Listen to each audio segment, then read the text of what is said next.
I had spent my career debunking myths and exposing the paranormal as mere superstition. But one fateful night, driven by a personal tragedy, I embarked on an experiment that shattered my convictions and plunged me into a world of terror beyond imagination. It all began with the loss of my beloved husband, John. His untimely death left me tormented by grief, longing to communicate with him one last time. The idea of bridging the gap between the living and the dead consumed my every thought. I secluded myself in my laboratory, poring over ancient texts, dissecting the works of fellow scientists, and exploring the most advanced technologies. My obsession led me to create a machine I believed could open a channel to the afterlife. The device was a monstrous apparatus of wires, gears, and electrodes, standing tall in the dimly lit chamber. It hummed with eerie energy, and its sinister glow bathed the room in an otherworldly light. The night I decided to test it was stormy, fittingly so. Thunder rumbled in the distance, and lightning pierced the heavens like a celestial dagger. With trembling hands, I activated the machine, its gears groaning to life.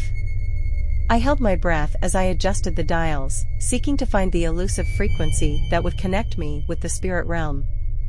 A cacophony of static filled the room, and my heart pounded like a drum. Then, amidst the chaos, I heard it, a faint, ethereal voice. "Emily."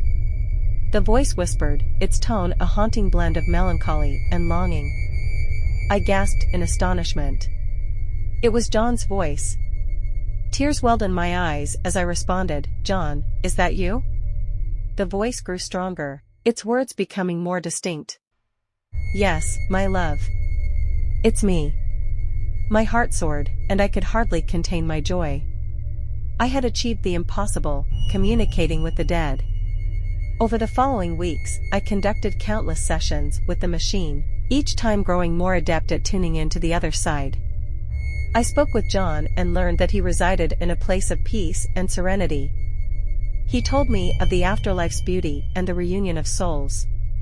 But my elation soon turned to dread when I noticed subtle changes in my surroundings. Objects shifted when I wasn't looking, and shadowy figures moved in the periphery of my vision. A sense of foreboding crept over me, and I feared that my experiment had unleashed forces beyond my control. One stormy night, as I conducted a session, John's voice took on an eerie edge. "Emily, I need your help." "What's wrong?" I asked, my heart racing. "They're coming for me, Emily. The lost ones. They're angry and hungry for the living." Before I could comprehend his words, the room grew colder, and an ominous presence filled the air. The machine emitted a deafening screech, and the lights flickered. My connection with John abruptly severed, leaving me alone in the dark. Terrified, I rushed to dismantle the machine, convinced that it had invited malevolent spirits into our world.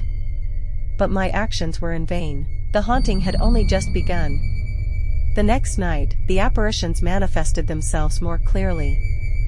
They were the lost souls John had spoken of, twisted and tormented by their inability to move on. Their faces contorted in agony, and their hollow eyes bore into me with a hunger that chilled my very soul. As the days passed, they grew bolder, their sinister presence encroaching on my every waking moment.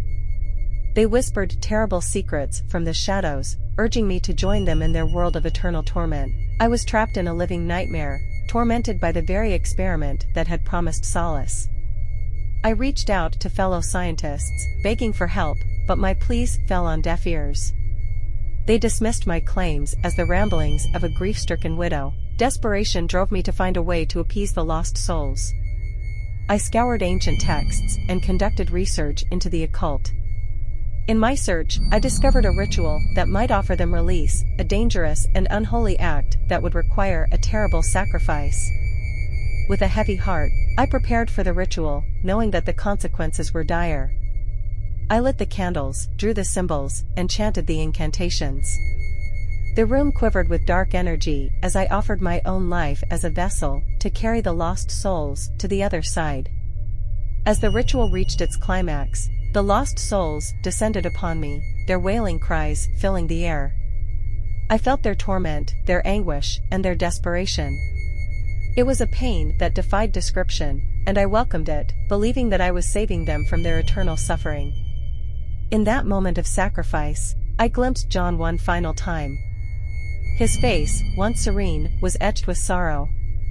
He mouthed a word of farewell, and then the world went dark. I awoke in a place of incomprehensible darkness and agony. The lost souls had taken me with them, and I was now one of them, a tormented spirit forever trapped in the limbo between life and death. My experiment had succeeded, but the consequences were far more terrifying than anyone could have imagined.